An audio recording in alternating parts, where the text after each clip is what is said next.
ನಿಮ್ಮ ಹಳೆ ಒಡವೆನ ಅಧಿಕ ಬೆಲೆಗೆ ಮಾರಬೇಕೆ?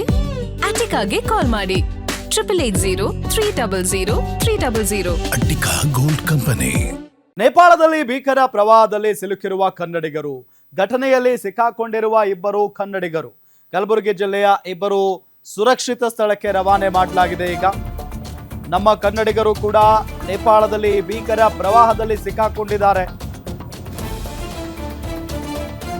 ಪ್ರವಾಸಕ್ಕೆ ಅಂತ ಹೋದವರು ಕಲಬುರಗಿ ಜಿಲ್ಲೆಯ ಇಬ್ಬರವರು ಸುರಕ್ಷಿತ ಸ್ಥಳಕ್ಕೆ ಈಗ ರವಾನೆ ಮಾಡಲಾಗಿದೆ.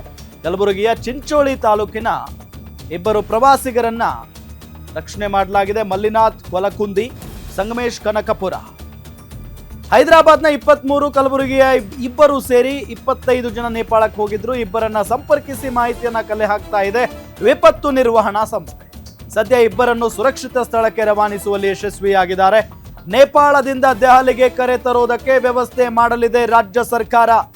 ನೇಪಾಳದಲ್ಲಿ ಭೀಕರ ಪ್ರವಾಹದಲ್ಲಿ ಕನ್ನಡಿಗರು ಸಿಕ್ಕಾಕೊಂಡಿದ್ದಾರೆ. ಇಬ್ರು ಕಲಬುರಗಿ ಮೂಲದವರು. ಇಲ್ಲಿಂದ 27 ಜನ ಹೋಗಿದ್ರಂತೆ ಕಲಬುರಗಿ. ಅಂದ್ರೆ ನಮ್ಮ ಕನ್ನಡಿಗರಿಬ್ರು ಮತ್ತು ಬೇರೆ ರಾಜ್ಯದ ಹೈದರಾಬಾದ್ನ 23 ಜನ. ಸೊ ಟೋಟಲ್ ಆಗಿ 25 ಜನ ನೇಪಾಳಕ್ಕೆ ಪ್ರವಾಸಕ್ಕೆ ಹೋಗಿದ್ರು. ಅವರು ಫೋಟೋ ತೋರಿಸ್ತಾ ಇದೀವಿ ನೋಡಿ, ಗ್ರೂಪ್ ಫೋಟೋ. ಇಬ್ಬರನ್ನ ಸಂಪರ್ಕಿಸಿ ಈಗ ಮಾಹಿತಿಯನ್ನ ಕಲೆ ಹಾಕಿದೆ ವಿಪತ್ತು ನಿರ್ವಹಣಾ ಸಂಸ್ಥೆ. ಸದ್ಯ ಇಬ್ಬರನ್ನೂ ಸುರಕ್ಷಿತ ಸ್ಥಳಕ್ಕೆ ರವಾನೆ ಮಾಡಲಾಗಿದೆ. ನೇಪಾಳದಿಂದ ದೆಹಲಿಗೆ ಕರೆ ತರುವುದಕ್ಕೆ ವ್ಯವಸ್ಥೆಯನ್ನ ಮಾಡಲಾಗ್ತಾ ಇದೆ ಈಗ ರಾಜ್ಯ ಸರ್ಕಾರದ ಕಡೆಯಿಂದ.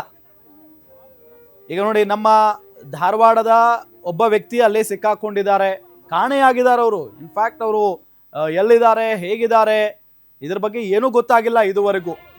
ಇದ್ರ ಜೊತೆಗೆ ಈ 25 ಜನರ ತಂಡದಲ್ಲಿದ್ದಂಥ ಇಬ್ಬರು ಕನ್ನಡಿಗರು ಕಲಬುರಗಿ ಮೂಲದವರು, ಅವರು ಕೂಡ ಅಲ್ಲಿ ಸಿಕ್ಕಾಕೊಂಡಿದ್ರು. ಬಟ್ ಅವರನ್ನ ರಕ್ಷಣೆ ಮಾಡಲಾಗಿದೆ.